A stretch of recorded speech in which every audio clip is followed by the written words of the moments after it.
بسم اللہ الرحمن الرحیم ربی شرح لی صدری ویسر لی امری واحلل عقدۃ من لسانی یفقہوا قولی رب ارحمہما کما ربیانی صغیرا اللہم صل علی محمد وآل محمد۔ بسم اللہ الرحمن الرحیم۔ سرکار ہوئے عرش کے مہمان شب معراج، سرکار ہوئے عرش کے مہمان شب معراج، کس شان کا ہے رتبہ جانا شب معراج۔ ہر سمت فرشتوں نے کیا خوب چراغاں، ہر سمت فرشتوں نے کیا خوب چراغاں، جب دلہا بنے صاحب قرآن شب معراج۔ ایک پل میں گئے عرش پہ اور لوٹے زمین پر، ایک پل میں گئے عرش پہ اور لوٹے زمین پر، دنیا ہے اسی بات پہ حیران شب معراج۔ چوما ہے فلک نے بھی پیزار رسول اللہ، چوما ہے فلک نے بھی پیزار رسول اللہ، ملنے جو گئے شاہ رسولہ شب معراج۔ محبوب محب کے سوا دوجا کوئی نہ تھا، محبوب محب کے سوا دوجا کوئی نہ تھا، بے پردہ خدا سے ملے جانا شب معراج۔ صبا کی دعا ہے خدا سرکار کے صدقے، صبا کی دعا ہے خدا سرکار کے صدقے، ڈر جائے میرا دفتر اسیاں شب معراج۔ السلام علیکم حاضرین و سامعین، میں ہوں آپ کی خدمت میں آپ کی میزبان صبا الیاس۔ ایک بار پھر آپ کی خدمت میں لے کے آئی ہوں ایک دلچسپ پروگرام کہ جس سے آپ کو آج کے حوالے سے، آج کے دن کے حوالے سے، یعنی شب معراج کے حوالے سے بہت کچھ جاننے کو ملے گا، بہت سی دلچسپ باتیں جاننے کو ملے گی ہمارے پیغمبر اکرم صلی اللہ علیہ وآلہ وسلم کے زندگی کے بارے میں۔ تو سب سے پہلے میں اس پروگرام کا آغاز کرتی ہوں اس رب بابرکت کے نام سے کہ جس کے نام سے نہ کچھ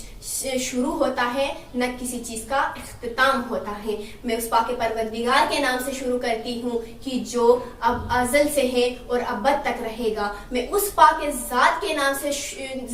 سے شروع کرتی ہوں کہ جو بڑا رحمان ہے، بڑا رحیم ہے۔ میں اس پاک پروردگار کا شکر ادا کرتی ہوں کہ جس نے شب معراج کو بنایا۔ میں اس پاک پروردگار کا شکر ادا کرتی ہوں کہ جس نے ہمارے آقا، ہمارے مرسل اعظم نبی اکرم صلی اللہ علیہ وآلہ وسلم کو عرش پر بلایا۔ میں اس پاک ذات کا شکر ادا کرتی ہوں کہ جس نے نبی اکرم صلی اللہ علیہ وآلہ وسلم کو جب عرش پر بلایا تھا تو جب رسول اکرم صلی اللہ علیہ وسلم پہلے آسمان پر پہنچے تو حضرت آدم علیہ السلام سے ان کی ملاقات ہوئی، اور وہاں پہ جب دوسرے آسمان پر پہنچے تو حضرت عیسیٰ علیہ السلام اور حضرت یحییٰ علیہ السلام سے ان کی ملاقات ہوئی۔ میں شکر ادا کرتی ہوں اس رب کائنات کا کہ جس نے ہمارے رسول صلی اللہ علیہ وآلہ وسلم کا تیسرے آسمان پر پہنچنے پہ حضرت یوسف علیہ السلام سے ان کی ملاقات کروائی۔ جب چوتھے آسمان پر پہنچے تو حضرت ادریس علیہ السلام سے ان کی ملاقات ہوئی۔ جب پانچویں آسمان پر پہنچے تو حضرت ہارون علیہ السلام سے ان کی ملاقات ہوئی۔ میں شکر ادا کرتی ہوں اس رب کائنات کا کہ جو بڑا عظیم ہے کہ جس نے رسول اکرم صلی اللہ علیہ وآلہ وسلم کے چھٹے آسمان پر پہنچنے پہ حضرت موسیٰ علیہ السلام سے ان کی ملاقات کروائی۔ ساتویں آسمان پر جب پہنچے تو حضرت ابراہیم علیہ السلام سے ان کی ملاقات ہوئی۔ اب میں اپنے پروگرام کا سلسلہ آگے بڑھاتے ہوئے جو ہمارے آج کے مہمان ہیں جو اپنے آج کے دن کے حوالے سے یعنی شب معراج کے حوالے سے اپنی اظہار خیال پیش کریں گی کہ آج کا ہمارا مہمان ہے خواہر شمائلہ، کہ جو اپنے خوبصورت شبدوں میں ہمارے آج کی مہمان خواہر شمائلہ جو کہ آج ہمارے یہاں تشریف فرما ہیں، جو اپنی اظہار رائے پیش کریں گی شب معراج کے حوالے سے۔ جی ہاں، السلام علیکم، کیسی ہیں خہر؟ جی الحمدللہ۔ تو خہر جی، آج کے دن کے حوالے سے یعنی شب معراج، جیسے سب جانتے ہیں کہ آج کی دن شب معراج کا دن ہے، تو آج کے دن کے حوالے سے یعنی معراج کب اور کیسے ہوئی، اور جو تاریخ میں جو ہے مختلف اختلافات پائے جاتے ہیں، تو آپ آج کے دن کے حوالے سے اور اس حوالے سے کیا بیان کرنا چاہیں گے؟ بسم اللہ الرحمن الرحیم، اما بعد، سبحان الذی اسری بعبده لیلا من المسجد الحرام الى المسجد الاقصى الذی بارکنا حوله لنریہ من آیاتنا انہ هو السمیع البصیر۔ اس آیت شریفہ میں خداوند متعال اس آیت اللہ الرحمن الرحیم شروع کرتی ہوں اس اللہ کے نام سے جو پاک و منزہ ہے، وہ اللہ کے جو اپنے بندے کو راتوں رات شب معراج پر جس نے بلایا۔ یعنی کہ اس آیت کے شروع کے حصے میں ہی یہ بیان کیا جا رہا ہے کہ خداوند متعال نے جو ہے وہ اپنے بندے کو راتوں رات جو ہے وہ شب معراج پر بلایا، یعنی مسجد الحرام سے مسجد الاقصیٰ کی جانب جو ہے اپنے بندے کو بلایا۔ اب یہاں پر اگر دیکھا جائے تو جو مسجد اقصیٰ کا سفر ہے، اور اس آیت کے حوالے سے اگر ہم دیکھا جائے تو یہ وہ آیت ہے جو مقدمہ بنا ہے شب معراج کا، اور یہ آیت جو ہے وہ سورہ بنی اسرائیل کی پہلی آیت ہے۔ اور اس آیت کے حوالے سے یا شب معراج کے حوالے سے لوگ ہم سے دلائل مانگے کہ آیا اس پر آپ کے پاس کوئی پروف ہے، تو آپ سورہ بنی اسرائیل کی یہ پہلی آیت، اور اس کے علاوہ سورہ نجم میں بھی اس کا ذکر آیا ہوا ہے شب معراج کا۔ اور تاریخ کے حوالے سے اگر دیکھا جائے تو ہمارے فقہ جعفریہ کے مطابق یعنی کہ آج 17 رمضان المبارک کو شب معراج ہے، اور اختلاف اس چیز کے حوالے سے ہے، شیعہ سنی مفسرین کے درمیان اس چیز کے حوالے سے اختلاف ہے کہ ان کا کہنا ہے کہ شب معراج جو ہے وہ 27 رجب کو، جبکہ ہمارے عقیدے کے مطابق 27 رجب کو شب مبعث ہے، یعنی ہمارے رسول جو ہے وہ 40 سال کی عمر میں مبعوث بر رسالت ہوئے تھے 27 رجب کو، اور ہمارے عقیدے کے مطابق جو ہے 17 رمضان کو جو ہے شب معراج ہوئی۔ اور ہمارے عقیدے میں مزید ہم یہ اگر ہمارے علماء کے نظریے کے مطابق اگر ہم بیان کریں تو ہمارے رسول کو جو ہے وہ متعدد بار معراج ہوئی، لیکن سنی مفسرین کہتے ہیں بس فقط 27 رجب کو ہی انہیں شب معراج ہوئی۔ اچھا، تو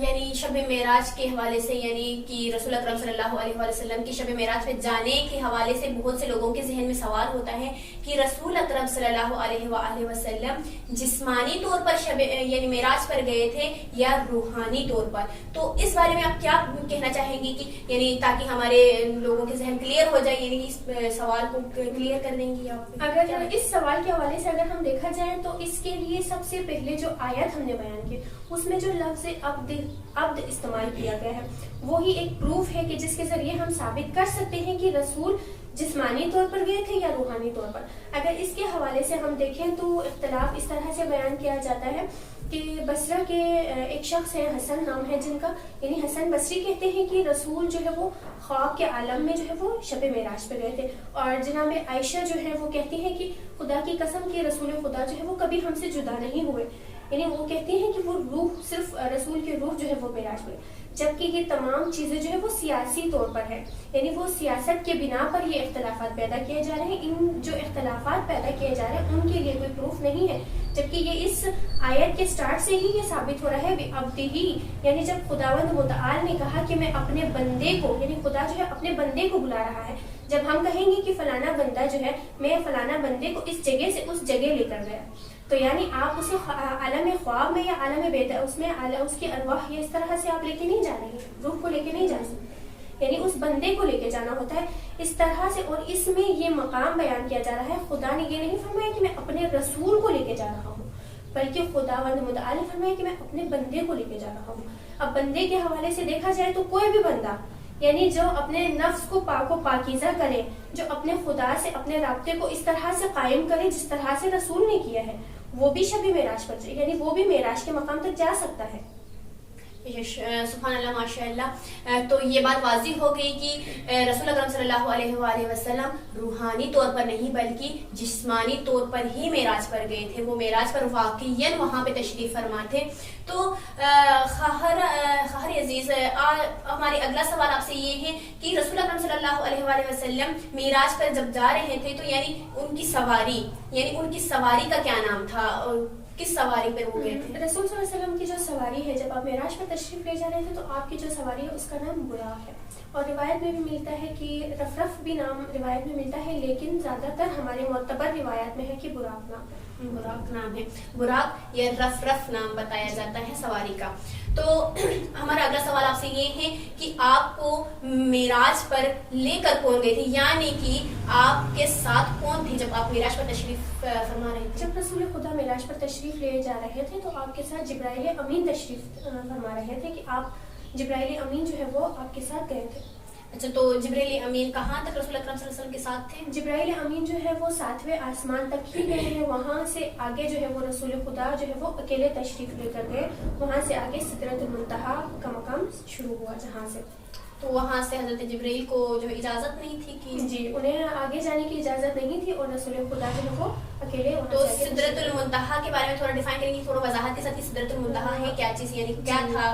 جہاں سے جبرائیل امین نہیں جا سکتے تھے؟ سدرۃ المنتہا ویسے ایک درخت کا نام ہے، کہتے ہیں اس درخت کے 1000 شاخ ہیں، اور ان 1000 شاخوں پہ 1000 پتے ہیں، اور ان تمام 1000 پتوں پر جو ہے وہ 1000 فرشتے ہیں جو حالت رکوع میں جو ہے وہ اپنے رب کی تسبیح کر رہے ہیں۔ سبحان اللہ، ماشاء اللہ۔ تو خواہر عزیز بہت خوب، آپ نے بہت اچھا بیان کیا کہ سدرۃ المنتہا کیا ہے، یہ چیز واضح ہو گئی، اور بہت اچھا آپ نے بیان کیا، بہت بہت شکریہ۔ اس کے علاوہ ہمارا اگلا سوال ہے کہ رسول اکرم صلی اللہ علیہ وسلم جب عرش پر تشریف لے کر گئے تو آپ نے راستے میں بہت سی یعنی دوزخ اور جنت کو دیکھا جس طرح سے راستے میں، تو آیا وہ جنت وہ دوزخ جو آپ نے دیکھے وہ دائمی تھی؟ جب آپ معراج پر تشریف لے کر جا رہے تھے اور آپ نے وہاں پر جو دوزخ کا عذاب اور جنت کے جو جزا کا وہاں پر جو چیزیں دیکھیں، تو وہ تمام چیزیں جو ہے وہ جنت جو ہے وہ برزخی جنت ہے، اور وہ عذاب بھی جو ہے وہ برزخی عذاب ہے، یعنی برزخی دوزخ ہے، وہ دائمی نہیں ہے۔ کیوں؟ اگر وہ دائمی ہوتا تو قیامت کا کوئی مقصد نہ رہتا، جو کہ اصل میں دائمی عذاب جزا و سزا کا جو ہے جزا و سزا جو ہے وہ روز قیامت کے بعد جو حساب ہوگا، اور اس کے بعد جنہیں جنت میں بھیجا جائے گا اور جنہیں دوزخ میں بھیجا جائے گا وہ دائمی ہوگا۔ ماشاء اللہ۔ تو خواہرہ میں آپ بتائیں گے جب رسول اکرم صلی اللہ علیہ وآلہ وسلم عرش پر تشریف فرما تھے، معراج پر تشریف فرما تھے، خداوند کے ساتھ گفتگو کر رہے تھے، تو خداوند متعال نے ان سے 700 مرتبہ ایک ہی سوال دہرایا تھا کہ اے میرے محبوب مانگو، کیا مانگتے ہو؟ یہ سوال خداوند متعال نے 700 مرتبہ جب رسول اکرم صلی اللہ علیہ وسلم کو دہرایا، تو تب اس کے جواب میں رسول اکرم صلی اللہ علیہ وسلم نے کیا مانگا تھا خدا سے، کیا فرمایا؟ رسول خدا صلی اللہ علیہ وسلم نے فرمایا انہوں نے اپنے لیے تو اپنے ذاتیات کے حوالے سے انہوں نے کچھ بھی نہیں مانگا، اگر وہ چاہتے تو وہ اپنے لیے کچھ بھی مانگ سکتے تھے، لیکن اس وقت بھی انہوں نے کہا کہ مجھے تو میں جو بھی مانگوں مل جائے گا، لیکن میری امت کا کیا ہوگا۔ اگر ہم دیکھیں، اگر ہم غور کریں تو یہ ہمارے لیے سوچنے کا مقام ہے کہ ہمارے رسول جب معراج پر گئے، جب عرش پر تشریف لے کر گئے تو خدا کے سامنے تب بھی اپنے امت کے حوالے سے ہی جو ہے انہوں نے سوال کیا، رسول نے سوال کیا، اور خداوند متعال نے فرمایا کہ آپ کو یعنی آپ کی امت جو ہے، جو آپ کے چاہنے والے ہوں گے وہ کبھی بھی آپ سے یا اپنے دین سے غافل نہیں ہوں گے، وہ اپنے لیے نجات کا رستہ خود بنائیں گے۔ ماشاء اللہ، سن پا رہے، یعنی کہ رسول اکرم صلی اللہ علیہ وسلم نے پھر بھی اپنی امت کے لیے مانگا، یعنی امت کی مغفرت مانگی۔ تو ہمارا اگلا سوال آپ سے یہ ہے کہ رسول اکرم صلی اللہ علیہ وآلہ وسلم جب عرش سے واپس تشریف فرمائے گئے تو زار و قطار رو رہے تھے، یعنی بہت ہی گریا کر رہے تھے، تو بی بی فاطمہ سلام اللہ علیہا ان کے پاس تشریف لائیں، تو انہوں نے پوچھا کہ بابا جان آپ کو میں نے ایسے کبھی روتے ہوئے نہیں دیکھا، یعنی آپ اس طرح زار و قطار کیوں رو رہے ہیں؟ تب رسول اللہ صلی اللہ علیہ وسلم نے فرمایا تھا کہ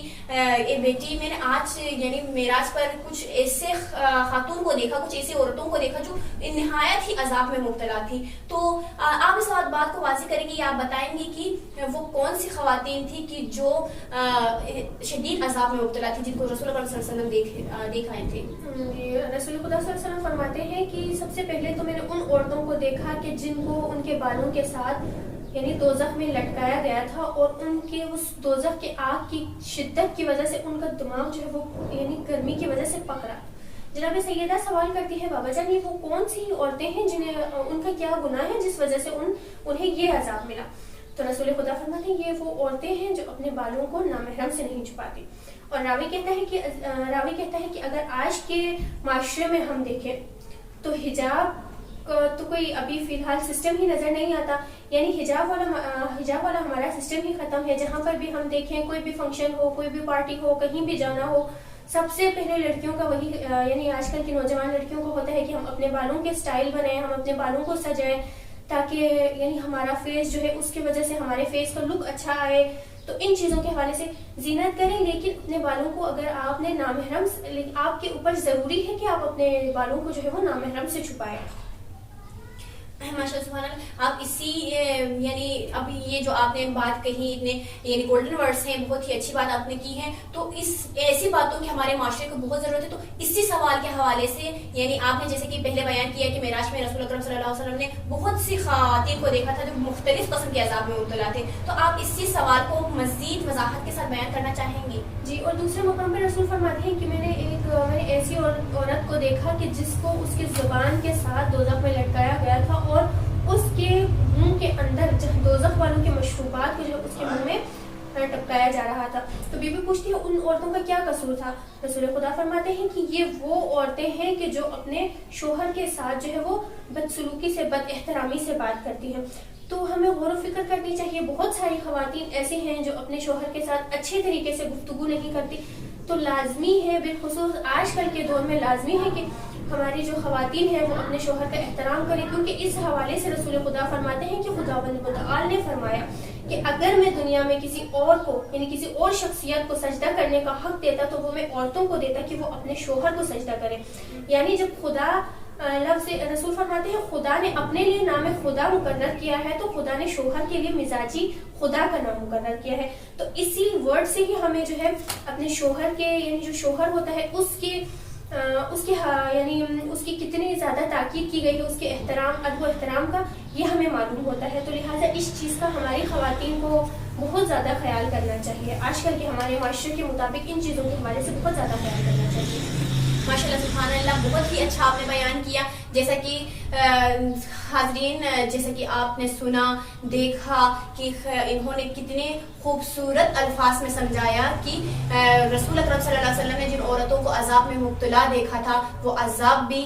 سامنے ہے یعنی پیش کیا انہوں نے اور خوبصورت انداز میں بیان کیا ہے. تو میری آپ لوگوں سے یہی کائنڈلی ریکویسٹ ہے کہ اپنے جو خواتین اپنے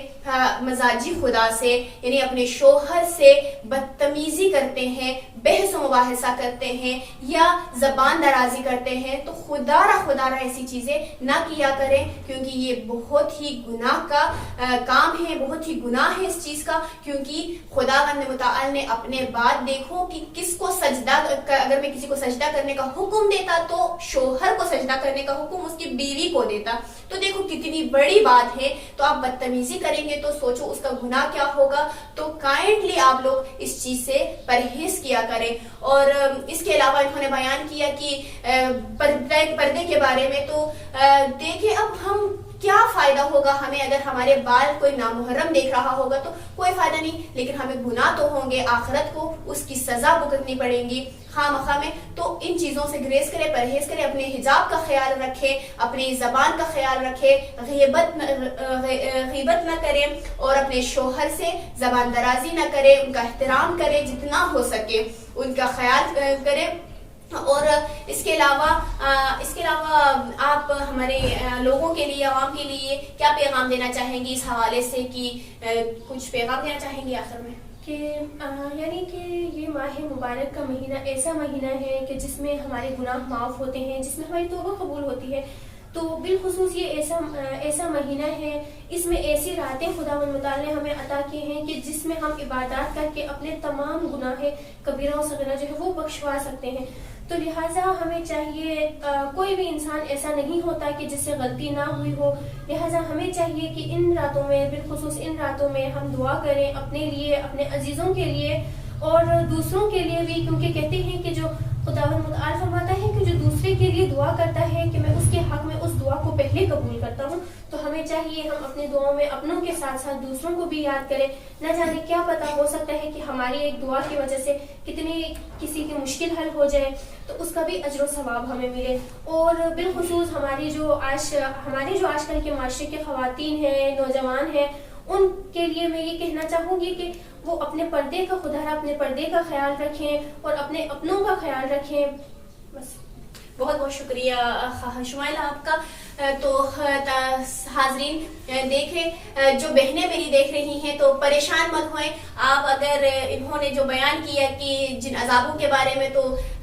ٹھیک ہے, اگر آپ اپنی خوشی کے لیے تیار ہوتی ہیں, خوشی کے لیے میک اپ کرتی ہیں, تو اس میں کوئی حرج نہیں ہے. آپ پردے میں رہ کر سکتی ہیں. آپ پردے میں رہ کر اپنی خوشی کے لیے, فریش ہونے کے لیے آپ میک اپ کر سکتی ہیں, آپ تیار ہو سکتی ہیں. لیکن ضروری نہیں کہ آپ کسی نامحرم کو دکھانے کے لیے کریں. آپ کریں لیکن پردے میں کریں. اور جو خواتین شادی شدہ ہو وہ اپنے شوہر کی خوشی کے لیے کریں, کیونکہ اکثر ایسے شوہر ہوتے ہیں جو اپنے بیوی کو تیار دیکھنا چاہتے ہیں,